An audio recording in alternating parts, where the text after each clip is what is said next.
Okay, I think we can start the second seminar of Gavin Schmidt. And again, as Natalie told on Tuesday, it's a pleasure to have Gavin here. And today we see him on another changing the hat and putting that a bit aside the head of a scientist, of a climate modeler, and telling us something about communicating climate science. As a scientist myself, I think we are not very good in communicating science. And because we are very much concentrating in producing data, handling the data, running our models, and so on. But I think we need bridges to communicate science, and we need bridges toward policymakers, toward the public opinion, and toward everybody who needs to handle, in this case, climate data.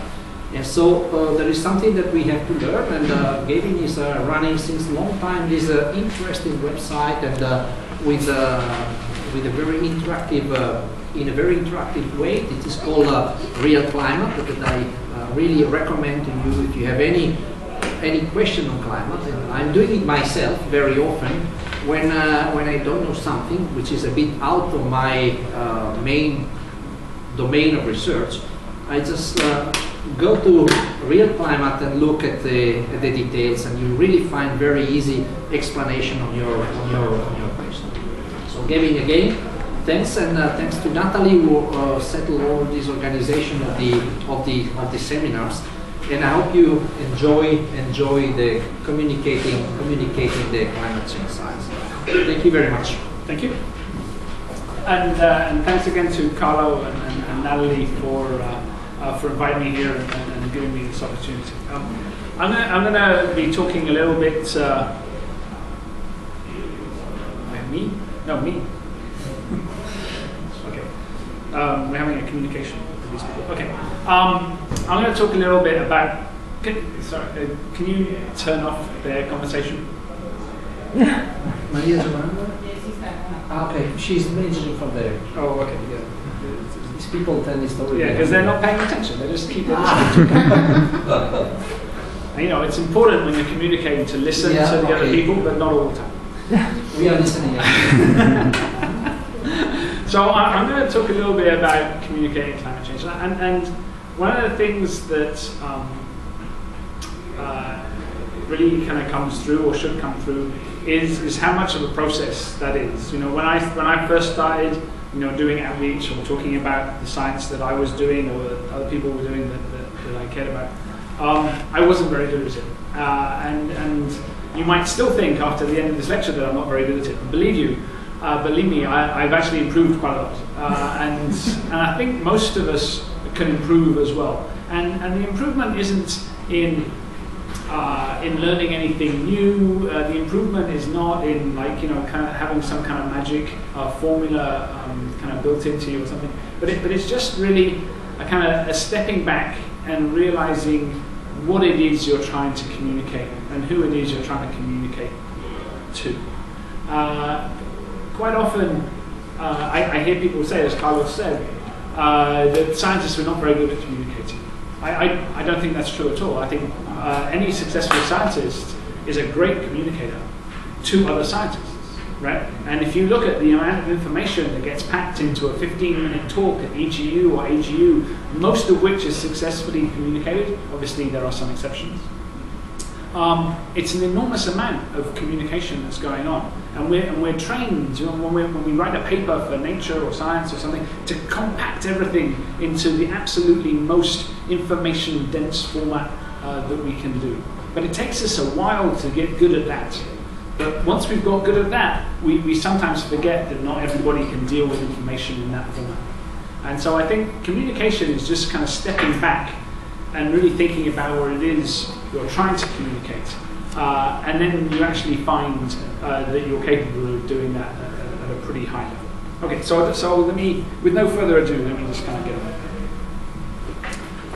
on. Okay, so click. Yeah.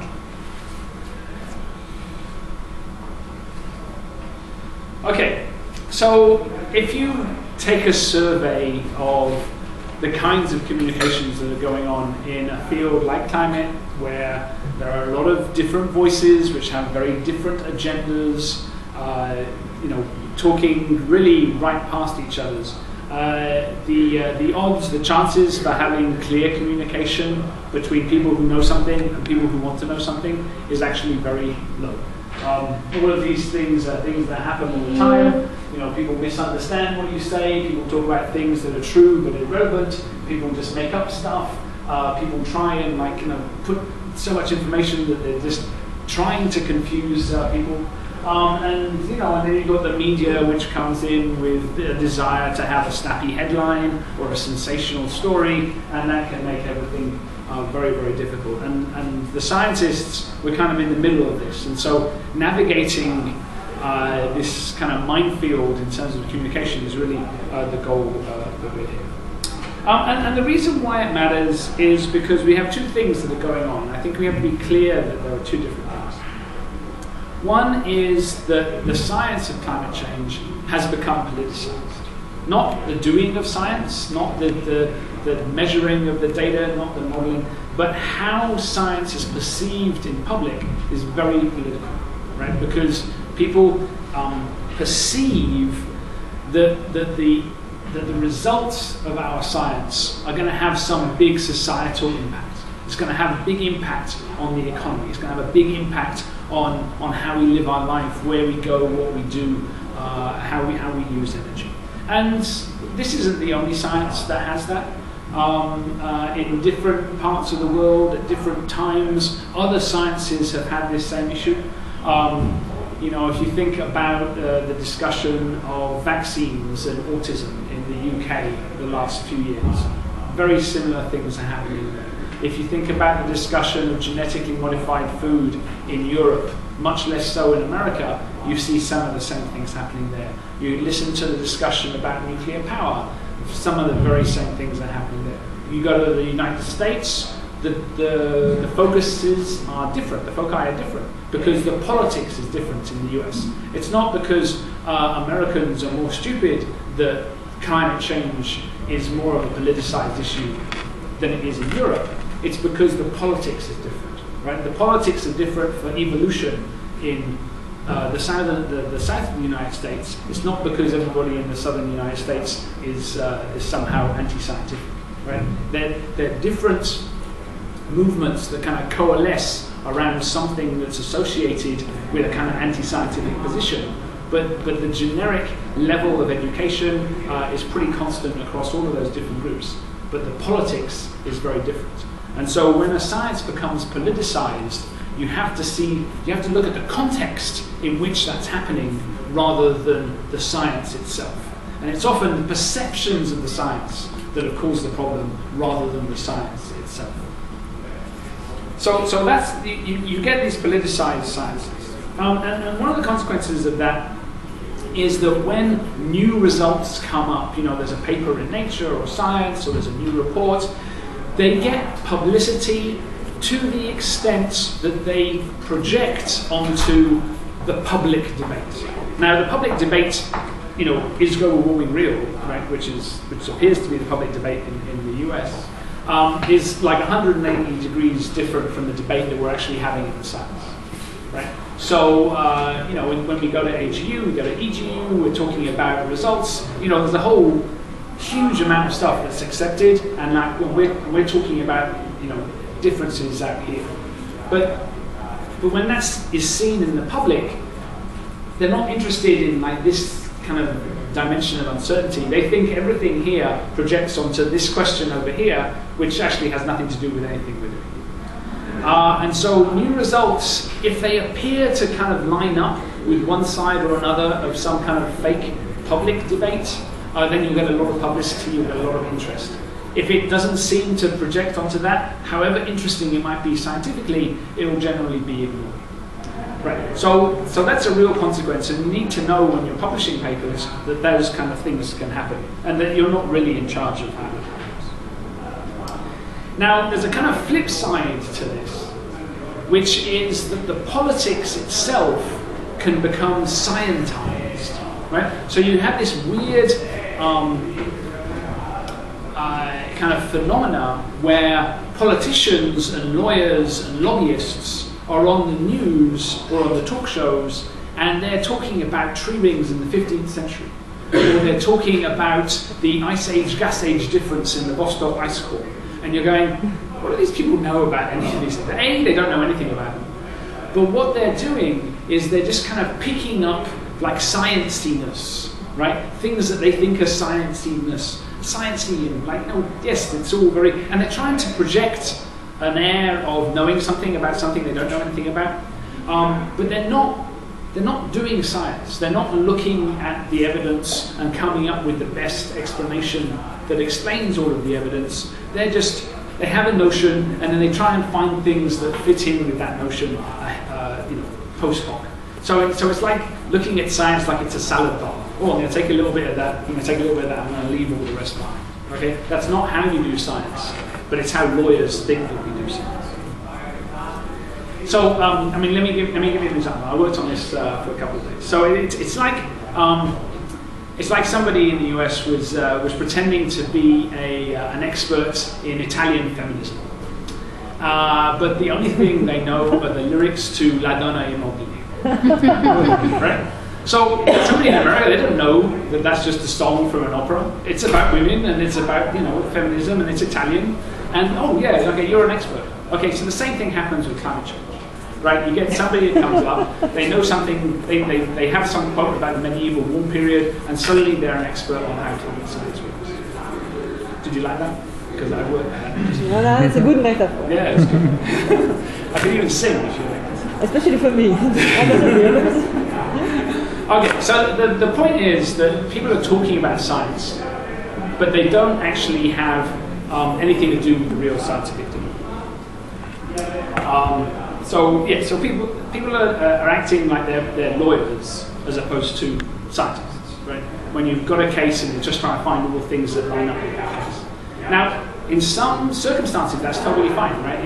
In a court of law, you want to have people taking both cases and trying to see if you can persuade a jury or something. But in science, that's not how it works, and scientific progress doesn't work in such an adversarial way. Okay. I'm sorry, I have to go to equip these people. Can we just close the door? To shut them out. Shut them up. Sono giovani, Giovanna, secondo lei. Non riesco a capire. Vado giù io. Okay, excuse the interruption. Okay, so this situation has a number of consequences, right? So some of the consequences are good.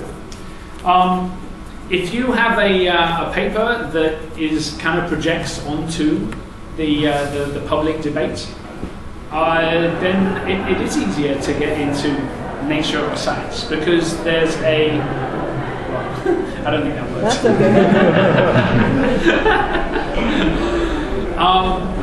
It is easier to get into nature or science because they have a criteria which is this going to be of interest to a wide audience? And if something is part of a fake public debate, then obviously it's going to be of interest to a wide audience. So they have a tendency to take things that project onto that public debate and, in fact, make that public debate even more public, right? It's a kind of, it feeds into itself, which if you're the author is kind of okay for a short period. You do get more media coverage of your work, right? And if you think you're doing something that's very interesting and you want people to know about it, you think, okay, well, of course, I want people to know about it. I like it that it's going to be on the BBC or it's going to be on the on CNN or in the newspaper. That's a good thing. Okay, but there are some bad consequences to this as well. When you get a paper that is seen to project onto this debate, the chances of it being quoted correctly or understood is very low. So your stuff will be distorted, you will be misquoted, and now you're in a political debate, and it might surprise you, but politics is not as nice as science. Science is generally quite nice. Obviously we all know a few stories of where people have behaved appallingly. But generally speaking, Science, we're all in it together, and we're trying collectively to move towards something that's closest to truth. And my interactions with scientists at meetings all the way around the world on all sorts of different topics have almost invariably been extremely collegial. That is not the case for when you start to hang out with politicians or you start to get involved in the political process. There, the ends justify the means is by far a more common philosophy, and you and your paper and your institute and all of your friends are just roadkill on the road to some other agenda. And that can be quite a shock when it happens to you for the first time. The other thing that happens is that you become much more of the story yourself. Your work does not stand alone. Your particular opinions about politics, your particular opinions about the integrity of science, all of those things suddenly become valid fodder for people to jump onto if they like or don't like your results. And again, that's something that doesn't generally happen in meetings. You know, nobody says, oh, I don't believe your results. It's because you're wearing the wrong color tie. But you know, these kind of things can happen in the politics. And unfortunately, it also means that when people are kind of looking at this in the media, they have an opinion about where the debate is, and so when they're reporting on your stuff, they're affected by that background. That isn't the case so much for people who look at this, who are always looking at environmental stories. They get the hang of this quite well. But for somebody on a news desk for whom this is just one story in 10 that they're working on this week, you know, subtlety and nuance kind of go out the window, and they don't really have time to, you know, actually talk to people very much about this, and so the stories that come out can be quite bad. And you know, and if it makes a really big mess and it adds to the confusion, you end up with just what you've ended up projecting is not the result or the debate or the conclusion, but just the fact that, oh, there's a lot of debate, oh, there's confusion, and the public don't. That's all they get from that communication is that, oh, scientists are arguing amongst themselves, which may not be valid at all. Okay. So, seeing how these things happen, the question that you have to ask yourself is what are the ethics involved here? What are your responsibilities as a scientist, as a communicator, in allowing this or helping this along or trying to stop it? And I think there are some ethical issues here. We do have responsibilities. The first thing is that we are paid for by the taxpayers generally, right? We don't have private funders who just have like a pet scientist in their back garden anymore. We're paid by the taxpayers to do things that they think of as worthwhile. Now, sometimes that's a tricky thing to communicate to the people who are in charge of the taxpayer money, but we do have a responsibility, and I think we should take that very seriously. And I think we also have a responsibility to avoid misuse of what we've done. If we come up with a result that somebody perceives has some huge consequence but that we don't agree with in the slightest, I think we have a responsibility to point that out and to make it clear that that person is going too far or is, you know, imposing something else on top of what your work is. And there's a lot of issues there when, you know, we're doing a study about what is happening, and then people interpret it as a study for what should be or should not be happening. And there's an element of choice, there's an element of values. You know, should it happen or should it not happen? You know, we're saying, well, it is happening.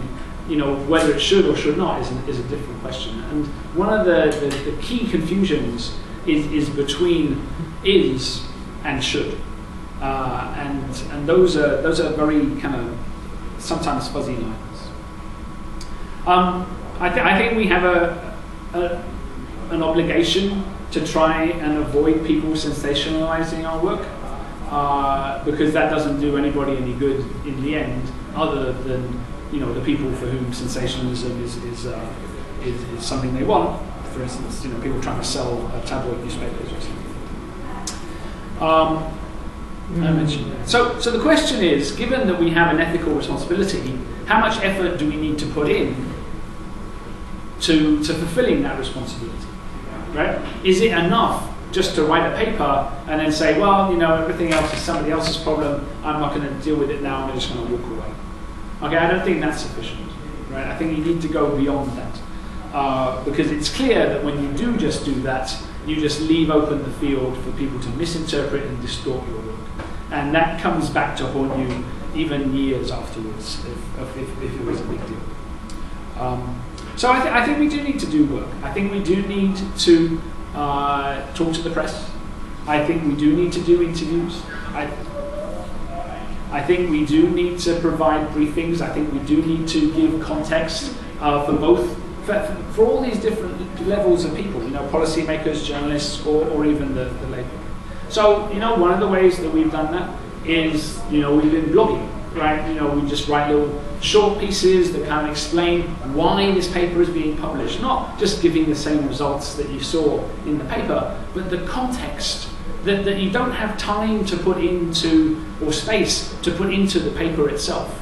You report a set of analyses, but why are you doing those analyses? Where did that come from, right? There's a whole backstory of tacit information that never gets into the paper, that anybody who's in the field already knows, but anybody who's out of the field has no clue about. So that kind of context, that kind of tacit information is an absolutely key element to kind of to kind of place your work in context. And that doesn't get done very much by professional journalists, and it can't get done by people who don't actually know why you're doing what you're doing.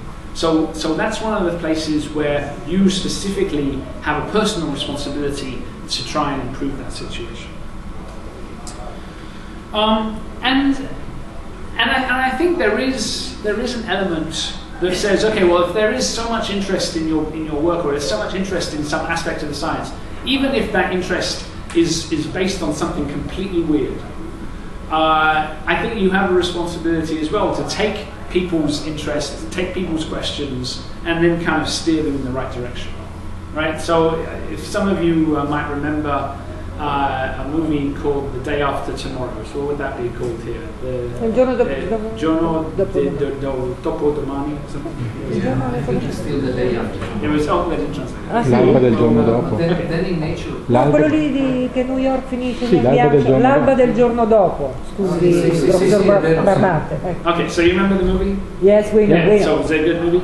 Yeah. Yeah, no, it sucked. Okay, but 4 million people saw a movie that was normally about climate change, and even if it's like 1% of the people there had a question about, so ocean currents, could they really do that? What about that whole kind of freezing thing from the stratosphere stuff? Is that real? Even if it's only 1% of the people that saw the movie have a question, right? As a community, where could they go to ask those questions? Nowhere. In fact, and that movie was the real reason why I started blogging, because the community response to questions that arose from that movie was zero. There was nowhere that you saw answers. There was nowhere where you could interact with somebody who knew what they were talking about. In fact, at NASA, we were told initially that under no circumstances were we to comment on any aspect of science or non-science or nonsense in that movie, right? Because they did not sign something. We're going, really? Really? Yeah. So I protested quite vehemently against that, but it was very late, right? There was a couple of web pages at Woods Hole and at Lamont Doherty that said, "Oh, look, this is our research on this topic," but no forums, no interactions, no Q&A, no frequent, nothing. And I thought, no, that's not right. We should be doing more collectively. So the problem is that facts on their own are not enough, right? The idea that all we have to do is say, look, here are the numbers, look, and then people will get it, is nonsense, right? So people have to people have to see facts in context, and they have to see facts in the context of the things that they're worrying about. So how do we cope? I think the first thing is don't make the situation worse, right? So I've seen a number of situations where the scientists have kind of jumped in both feet first, and it's like they jumped into the canal as opposed to the beach, right? And that's not smart, I hear.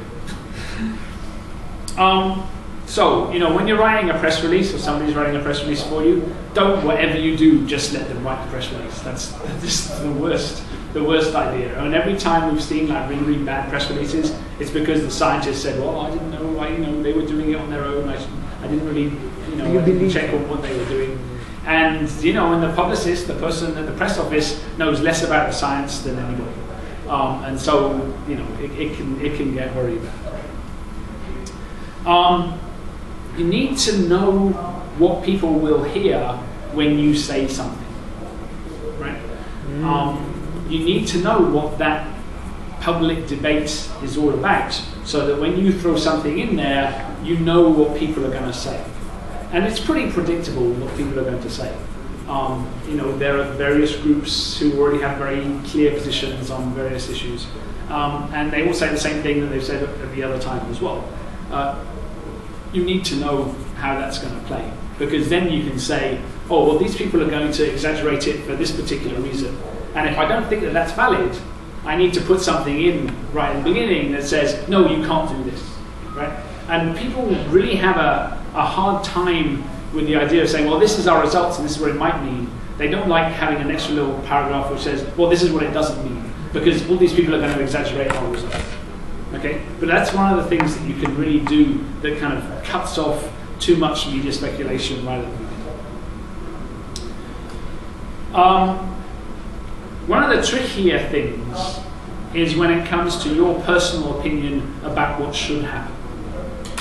Now, a lot of people in the climate science realm have personal opinions that we should cut emissions, right? They aren't necessarily very well kind of detailed policy proposals, but the idea that we should cut emissions as a society because we can see kind of where we're going, that's a pretty widespread conclusion that a lot of scientists have drawn. It's really important to separate that opinion about what we should do from the science that you're writing about, unless that's exactly what your science is. But if you're talking about, ice core records, or you're talking about a climate model, a climate model doesn't tell you what you should do. It just tells you what would happen if you did these kinds of things. It's important to be clear what's a result, what is a consequence of these things that went into the climate model, or what's the consequence of these analyses in this particular ice core, from what you think should happen. Now, you're totally allowed to have an opinion about what should happen, and you're totally allowed, even as a government civil servant, in the US at least, to talk about those things, right? If somebody asks my opinion about what we should do, I'm perfectly at liberty and I'm happy to give it to people. But when you're talking about your science, and then the is part and the should part, it's really a good idea to put a line in between them and say, look, this is what is, and this is the results that we had. And now here is my personal opinion about what it means that we should do collectively, right? Because this stuff can be replicated. Somebody else can go and do the same measurements and run the same models, and they'll get the same answer, hopefully. This part here, somebody could see exactly the same science and come up with a completely different decision about what we should do about it, right? Because that's really a value question. What do you value? Do you value the here and the now, the you, or do you value the tomorrow and the children and the people across the world, right? And not everybody has the same values.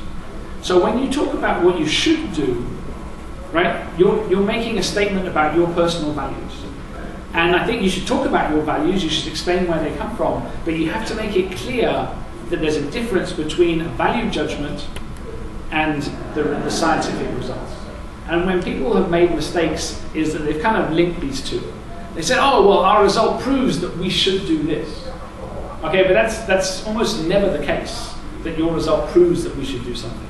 Because if we didn't do it, something else would happen, right? You know, the ozone depletion, right? When people worked out what the chemicals were that were causing ozone depletion, and they projected out things going forward, you know, the people involved, Paul Crutzen, Melina, Sherry Rowland, who unfortunately died just a couple of weeks ago, they said, no, well, we think that you should ban CFCs, right, because of this. We think that this is so dangerous that we should ban CFCs. Other people said, well, you know what, it isn't going to be that bad. You know, we can just wear more suntan cream or something. And for them, it wasn't that necessarily that the science was wrong. It was just, for them, it was a small factor in the other things that CFCs were giving us.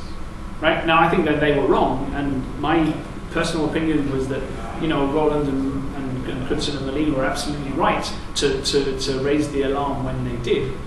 But you have to understand that that's a value judgment, not necessarily a scientific conclusion.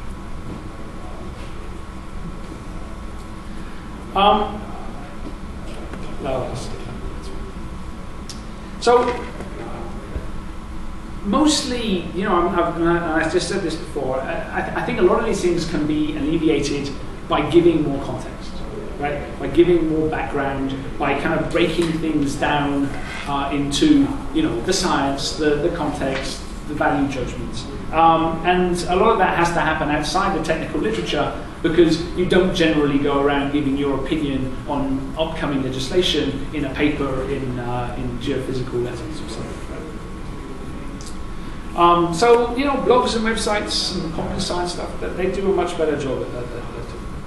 Okay, so this has been a terribly constructed talk so far. I don't know if the communication experts in the room will agree with me. Like all these lines and words and things like that. Okay, nobody reads these things. It's in English, it's not even your language.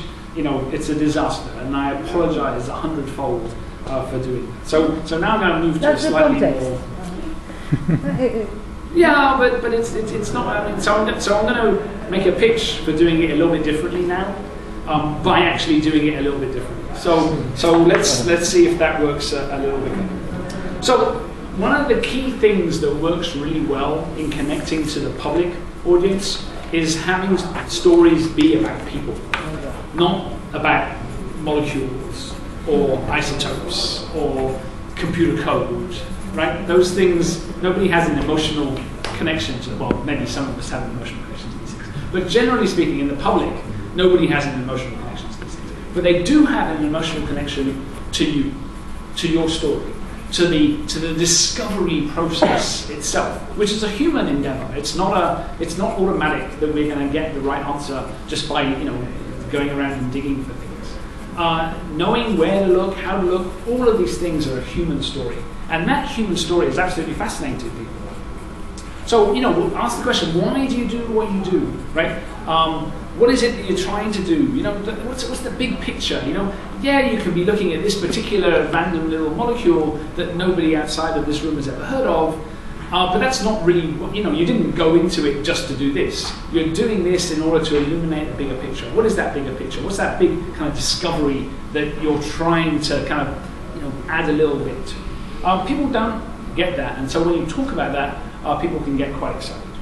So one of the best ways to illustrate that is with imagery, right? And imagery of people doing their things. This is an Austrian graduate student who's counting mosses in a 1 square meter patch, and she goes back every year and she counts the number of mosses and this sort of thing.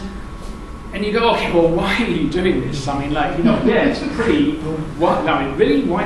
And you can, by talking about the story, by talking about you going out there and doing this, you can talk about a whole bunch of other things. You know, you've got the context, okay, the fact that all these glaciers are retreating. You've got the context of the changes in the vegetation there. You've got the context of how difficult it is to kind of pin down specific scientific results when you've got such a huge, vast array of information there that we're not even sampling, right? So, you know, just in one picture, you can talk about a huge amount of like the kind of philosophy of why we do science. And you'd be absolutely amazed at how excited people get when you kind of present it like that, instead of just showing like a pollen graph for the results from this one particular study. This is a friend of mine, Kim Cobb, and so this is an island in the Pacific, Palmyra, just to demonstrate that some people have a lot more fun doing their field work than others. But the context is the same. Like, why are they there? How come you end up on a tiny little atoll in the middle of the Pacific, you know, with drilling equipment and bathing suits? Like, how did you get that job, right? People find that fascinating, and we should do this. So that kind of stuff works, right? Okay, what else works? Talking about the process as opposed to the results, right? Talking about why you're doing things, how you're doing things, like the whole kind of. I don't know if this gets transmitted here, but there's a program in the US called CSI, Crime Scene Investigation. Yeah, it's here too. Yeah. Okay. So if you think about the science of climate as CSI Planet Earth, people instantly understand what's going on. You know, you've got your fancy forensic methods. They don't understand all the details of what's coming up, and you know, and obviously most of it is made up on the TV show. But you know, you're doing it for real, and it, you know, takes a little bit longer to do, but it's the same kind of thing. They see that, they understand the story, even if they don't understand the technical details, right? You don't have to explain how a mass spec works in order to say, okay, well look, you know, this is the fingerprint, this is the clue, this is, you know, people understand that kind of process. And you have to realize that what you're trying to do is you're not trying to bring everybody up to a graduate school level of understanding of your particular bit of science, right? That's impossible. It takes the whole graduate school PhD to get up to that level. So that's not going to happen in a casual conversation. But what you are trying to do is you're trying to demonstrate that you're a trustworthy and credible person, right? That's by far the most important thing that you're trying to demonstrate, that the process is sound. That the reason that people trust scientists, and they do, is for a good reason. And so you're kind of like knocking at an open door. If you look at surveys, and this goes in Europe and in the US, and you ask people, who are the classes of people in society that you respect the most, right? So, you know, way down at the bottom is politicians, right, obviously. Only slightly above them is journalists. And that might depend a little bit on the country that you're in, but journalists rank pretty low down. But then right at the top, you've got doctors and scientists. And lawyers, obviously, they're right down at the bottom too, right? So when we're kind of pitched against a lawyer or a journalist and then a scientist, we start with a huge advantage, right? People are just much more open to the idea that we're trustworthy, responsible people than they are to the idea that a lawyer is an honest and trustworthy person, right? So when we're talking in public, we have to work with that, right? We can work with that. We're trying to project the truth, which is the process is sound, right? So that's even easier, right? We're not trying to fool anybody, right? You know, it is all about replication and skepticism and all those other good things, right? So we want to reinforce that.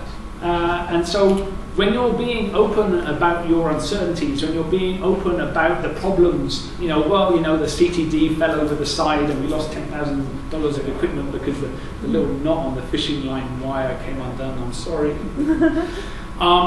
You know, when you talk about the problems getting your machine to work, right?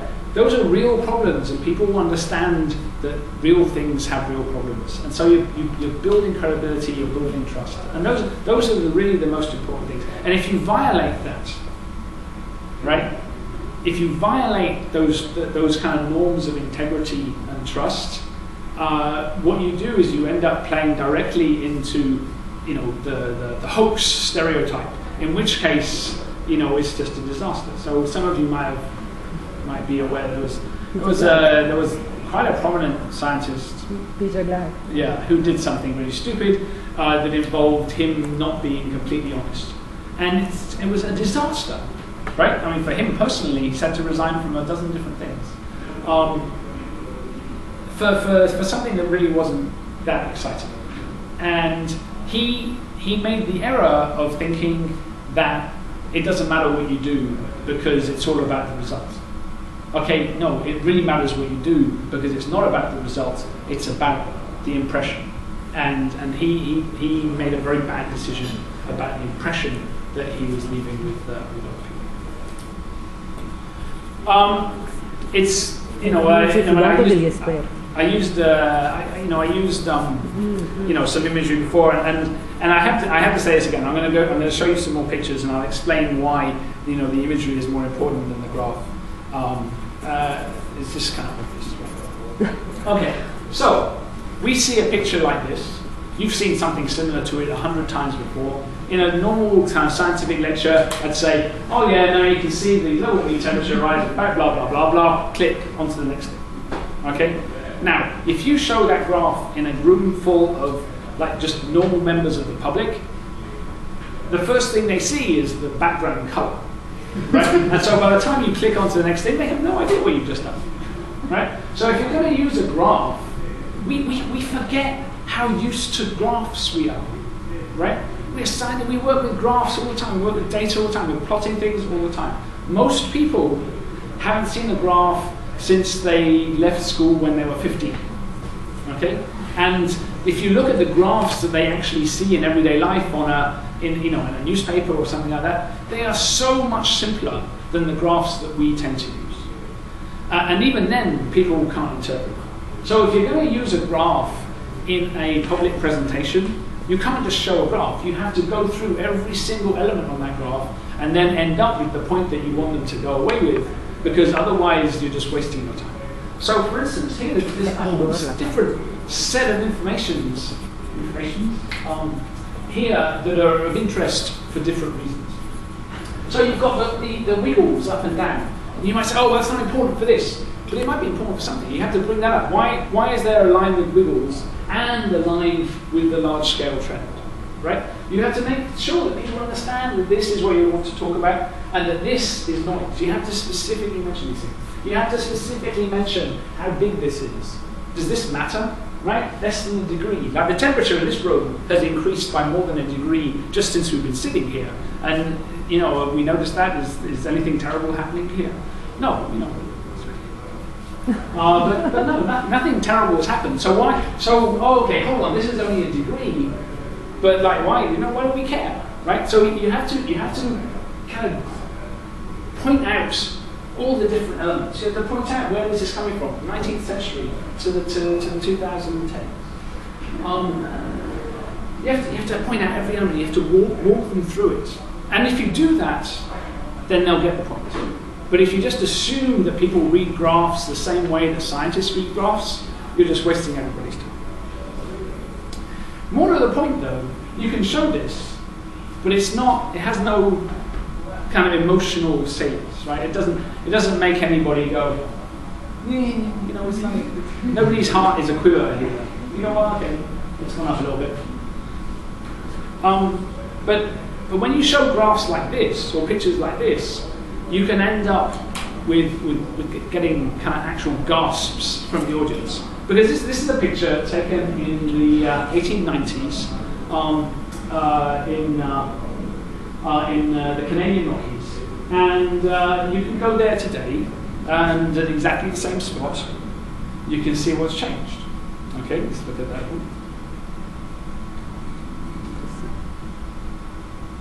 Okay, so that's what it was. And that's where it is, right? And you can go anywhere, right? You can go to the Himalayas, you can go to the Alps, you can go to the Andes, you can go to Papua New Guinea, you can go to Africa, anywhere where there's like a big glacier that integrates information over a long time, you'll see something very, very similar. People will have a much greater emotional resonance to signs of climate change over that 100 years, imagery of climate change over those 100 years, than they ever do to any actual graph, right? So if I'm actually talking in public, I don't use graphs at all. I just use imagery like that, and that works very well. So you can use other imagery instead of graphs for a lot of different things. right? If you want to talk about the problems of sea level rise and erosion, right? Having somebody's house fall into the sea, and that's already fallen, it's all gone, is much better than showing somebody a graph of sea level rising. For here, showing people, how the number of aqua altas has been increasing over the last year, that's a very salient picture of how climate and other things actually cause impacts. Animations of the sea ice changes, that works really well. Pictures of impacts, you can't really see it, but this is pine forest from the Rockies, where there's a small beetle called a pine bark beetle, which is temperature sensitive. So if the temperature gets below -20, then it doesn't breed for a second time in the early spring. But if it doesn't go below -20 for a long enough time, it breeds again almost immediately. And so it hasn't been getting very cold, and so these beetles have been breeding kind of out of control in the last 4, 5, 10 years. And so the whole forests, if you fly over Colorado or British Columbia or Alaska, you see whole forests that have just turned around, right? Not 1 or 2 trees, whole forests. And that's because of these beetles, and there's a very clear climate impact of that. So that tells people that things are changing much more than seeing, that the temperature has just kind of moved up a little bit. Talking about water resources, right? Using imagery like this, where this is Lake Mead, this is a bathtub ring, which shows the level of water the last time that this was full. So that was back in the early 90s. And this was in 2004, but it hasn't really changed very much. You can talk about how there's an intersection between climate and society. This is a dam, right? This is an artificial reservoir. So we control how much water goes into it, or what's the point? We control how much water leaves, right? But the water that comes in is how much rain there is, right? And this is going down because there's 2 things that have changed. One, there's less rain. And 2, we're using more water. And at some point, if we're using more water and there's less rain, there's a point at which there's a crossover. And you have, everything is fine until it's not, right? And so for this reservoir system, we're right at that point right now. So the amount of water that's being taken out of this system is very close to the amount of water that's totally available. So this river doesn't go to the sea anymore. And the amount of storage in the reservoirs up the Colorado basin is no longer sufficient for you to project safely that you can have continuing water use with population growth. So you've got 2 things here. You've got imagery, and then you've got a story, right, that involves people and involves societies. All of those things are really they build a story with the people much more strongly than just the raw numbers. So some things don't work, so that's very easy to do. Getting too much involved in technical details is a complete waste of time. Even if somebody asks you a technical question, it's much better to have that discussion afterwards than to bore people with, how exactly you calculate the ice age, gas age difference in Boston. Yeah. And I've seen I saw a very kind of experienced scientist who was involved in congressional hearings. And somebody said, carbon dioxide lags temperature in the ice core record.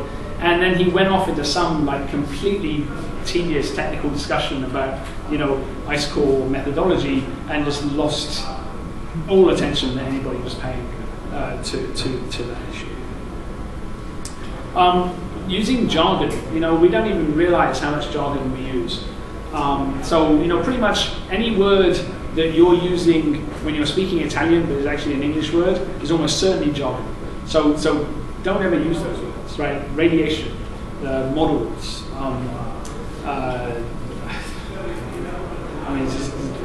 You can think of 100 different examples.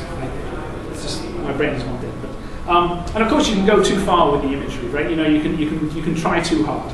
So this is our attempt to say what the greenhouse effect was, because it's like a blanket, you see, kind of holding the air. So that doesn't work very well. So you can't photograph metaphors, it turns out. So. There are some things which are really difficult to explain, which you need to take particular care over. People don't understand the nature of science. It's really odd that they don't, but they don't. You know, people expect scientists to be the person in the white coat who has the answer, right? And to just tell you what to do. People anticipate that, and so when you don't kind of fall into that, they feel a little bit shaky, and they, oh, what do you mean? But what do you mean you're unsure? What do you mean there are uncertainties? People don't expect that, and so you have to kind of bring them along with the whole nature of science as a kind of provisionary estimate of truth. You know, even some scientists don't actually understand the underpinning of the philosophy of what we do because we're too busy doing it. Which is interesting. People don't know. They think there's some huge difference between like a theory of something or the law of gravity or a hypothesis, and there are differences, but for them it's all very confused. So if you use words like theories, hypotheses, law, you know, you're just setting up images in people's minds that are almost impossible to subsequently erase. So try and avoid using those kinds of things. Oh, and the word model itself is just a disaster. So you have no idea what people understand when you say the word. So try not to do that at all. Yeah. So this is a model, right? Yeah. This is punch card. Some of you might remember that. Actually, no. This is Hansen's model from the early 70s. This is a line in Fortran to do something to do with the radiation curve. You know, some people just kind of left boxes lying around. So actually, probably nobody here is old enough to remember these things. But this is how we used to use computers, right? So this is an old computer model. And just for fun, this is an old computer model, which is just a joke for you. Moving on. So try and use humor, but try and be funny, which is something I obviously have a problem with. So. You know, when things kind of get confused, one of the things that people kind of get wrong is they still think that having technical debates, that it's all about the technical debate. Within our circles, within conferences, it's all about the technical debate. Outside of the conferences, outside of the lab, it's pointless. Having a technical debate with somebody who's arguing with you for non-technical reasons is a complete waste of time. There are some things that have a lot more resonance outside of our field than they do within the field. So the idea, particularly in the US, that people's opinions, that people are being suppressed from expressing their opinion, that's like it's like an electrified rail in the subway. If you go anywhere near that, you're just going to get zapped. Data access issues. People anticipate, particularly in this day and age where you can click on something and you can find pretty much anything. If data access is not easy and obvious, then you'll find somebody kind of coming up with some conspiracy theory about why you're hiding the data. We no longer live in a world where we can sit on our results and publish 20 papers on them without letting anybody else have a look at them. Right? Now, there are clearly people who, 30 years ago, that was the only way to maintain your kind of niche. But that's no longer tenable. And for anybody kind of coming up, graduate students and things, you just expect stuff to be there. And when it's not there, it's very frustrating. And so the norms have shifted. The norms have shifted over the last 30 years to the point where now restricting access to data is almost automatically seen as a reason that you're hiding something. And that just plays into the stereotype of the global warming conspiracy hoax thing. And every time we play into that stereotype, it becomes more difficult to move away from there.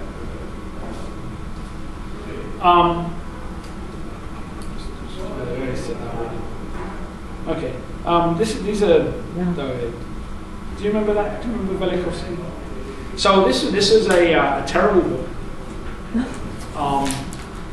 It was a guy. It was written in the kind of early 70s, and it was a Russian guy. And he kind of put together all of these like archaeological myths, and then like made up some whole kind of cosmology for how Venus had kind of spun out of its orbit, and that was related to Jericho, and then that was related to the floods, and that was related, and it was complete nonsense.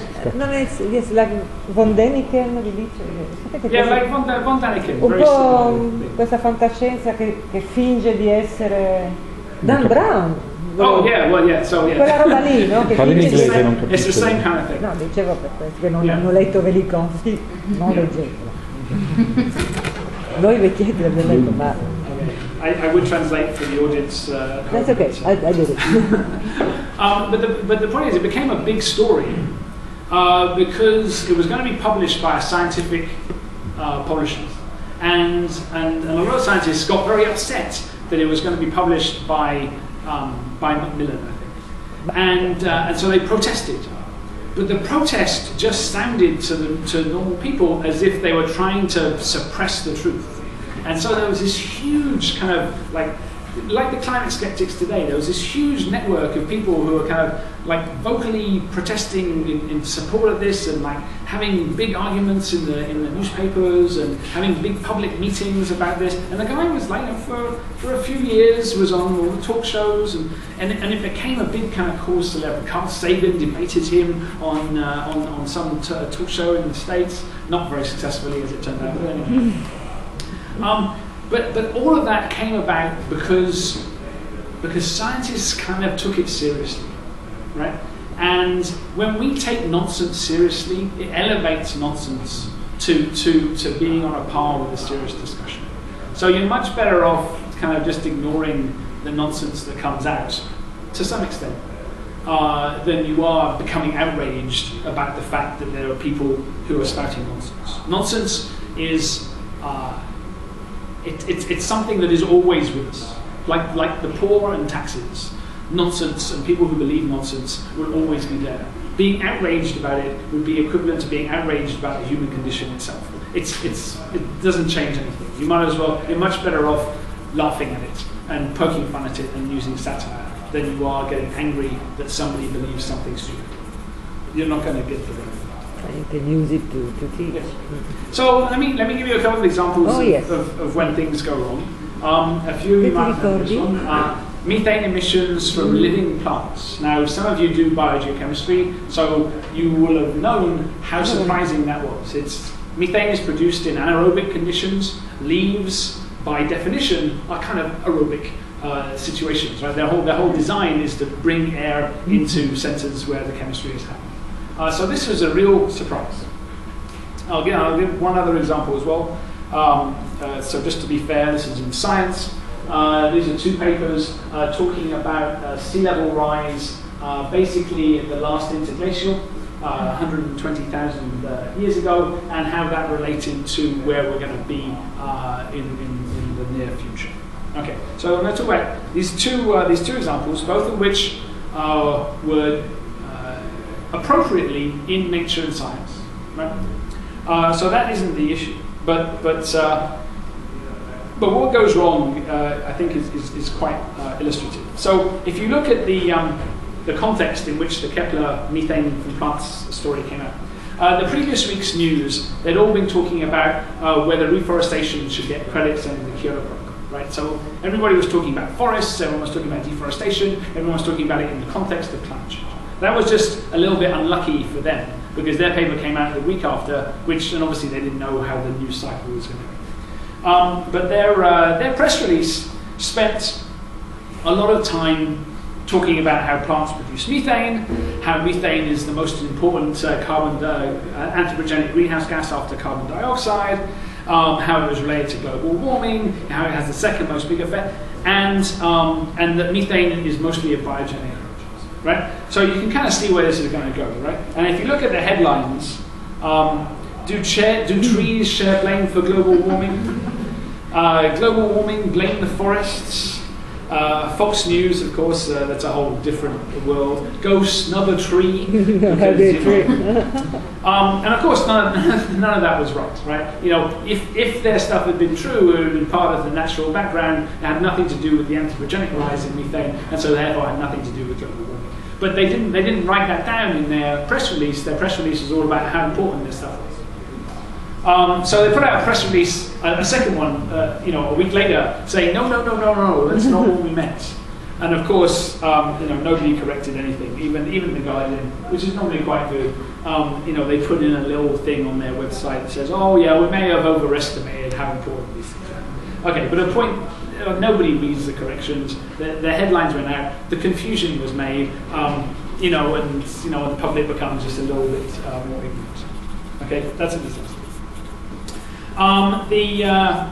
The sea level rise into this last interglacial thing, there's a lot of words here. The only important line is the one down here, which was what they said was polar warming by the year 2100, right? So that's how warm we expect the poles to be by 2100, following one of the standard scenarios. May reach levels similar to that of the interglacial, basically, which were associated with sea levels being several meters higher than they are today. Okay, now that's a very crafted sentence. It doesn't say that sea level at 2100 will be several meters higher than today. No, but it doesn't say that at all, and they don't believe that. But the temperatures at that point are similar, and so the long-term consequence of maintaining temperatures around that level will likely be meters of sea level rise. But the timescale is, and in the paper it was discussed, but in the press release and in the abstract it wasn't. So the timescale just kind of vanished by the time it got to the press, and so you ended up with headlines like this one. And what is worse, right? So okay, London underwater by 2100. Okay, London was not mentioned in any of the papers, right? This underwater by 2100, right? The quotes. Right? What does that imply to you? That it was written in the paper. Yeah, but that somebody said it, right? That somebody said London would be underwater by 2100. But no.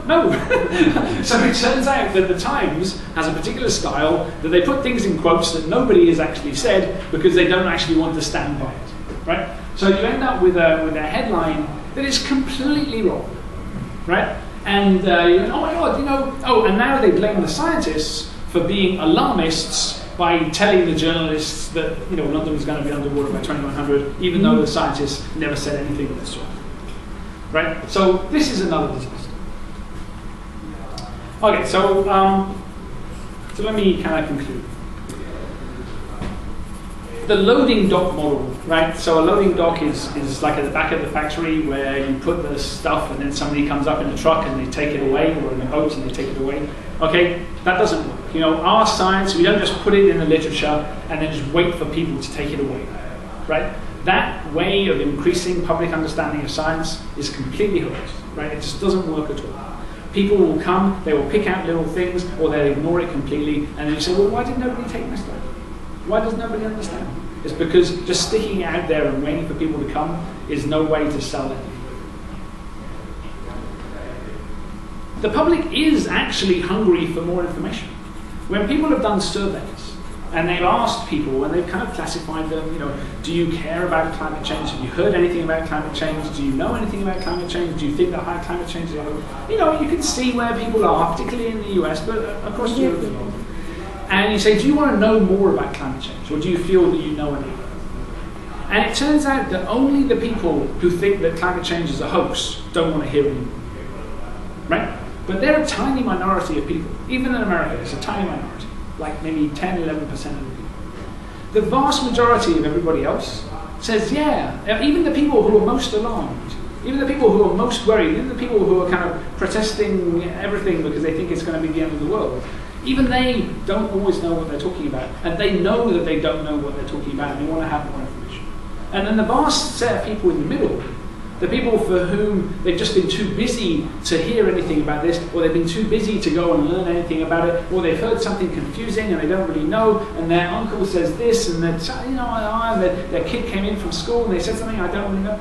All of those people really want to have more information, and they don't know where to go. Right? They're not going to go back to grad school.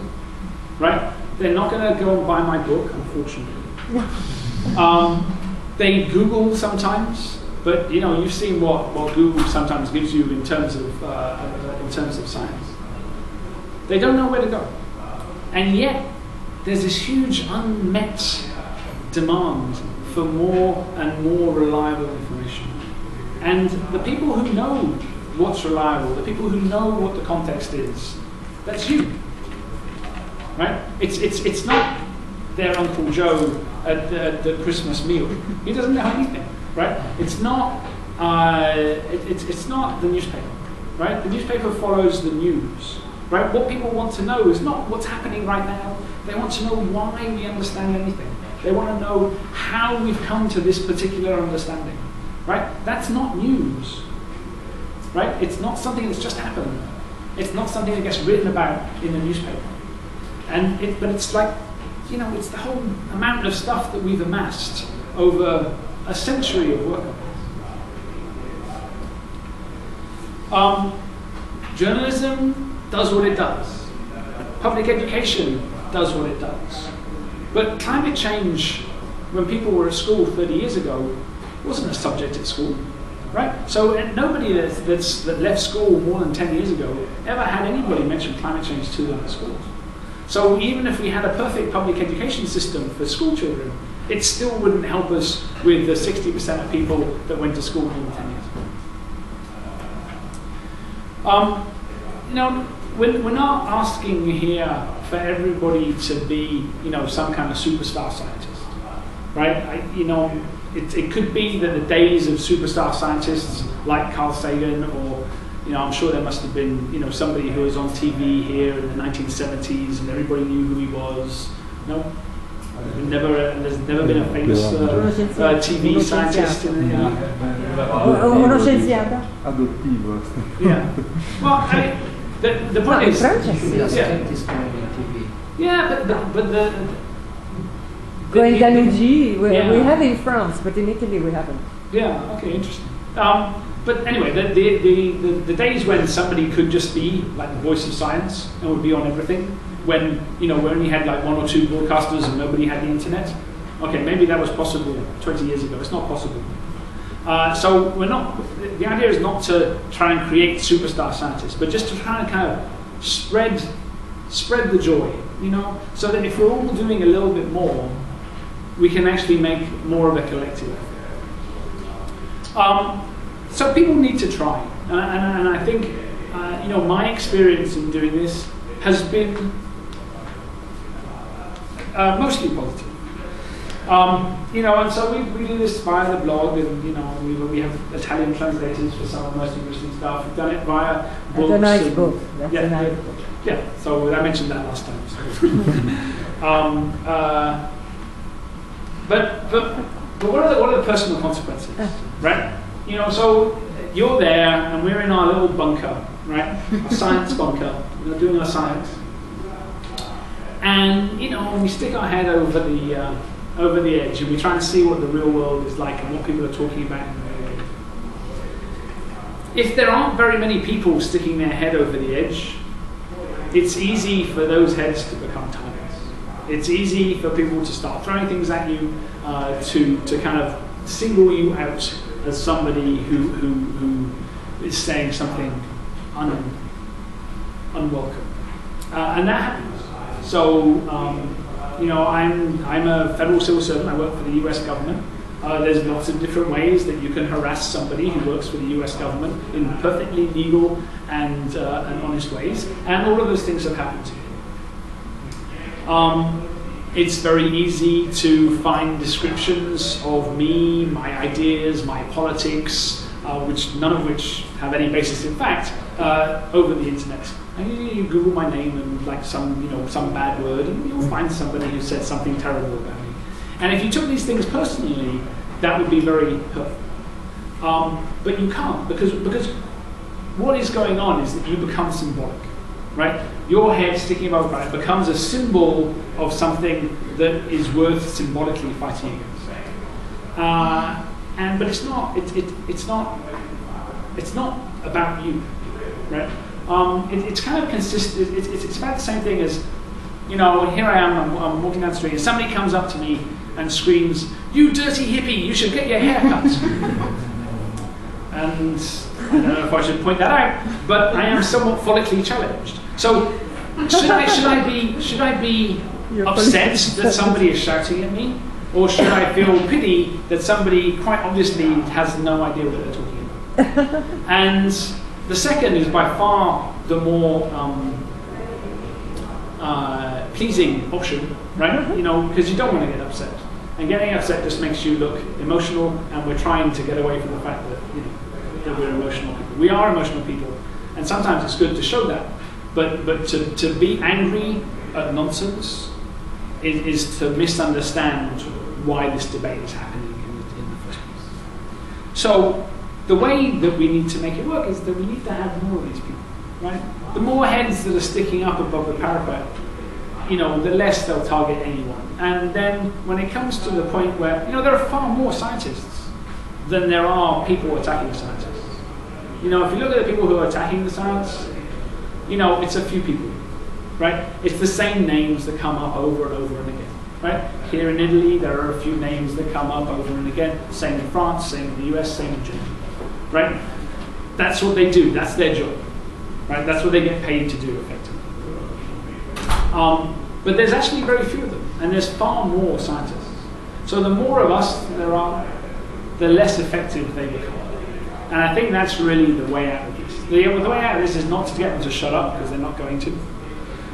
The way to do this is to just have more and a wider and a deeper field of people who are talking about this, who are all individually building credibility in the whole process. And we have got a lot of work to do. So. A good question. Yeah. Very good question. Yeah. So with that, I'm done, and we can ask questions. Wait, what's the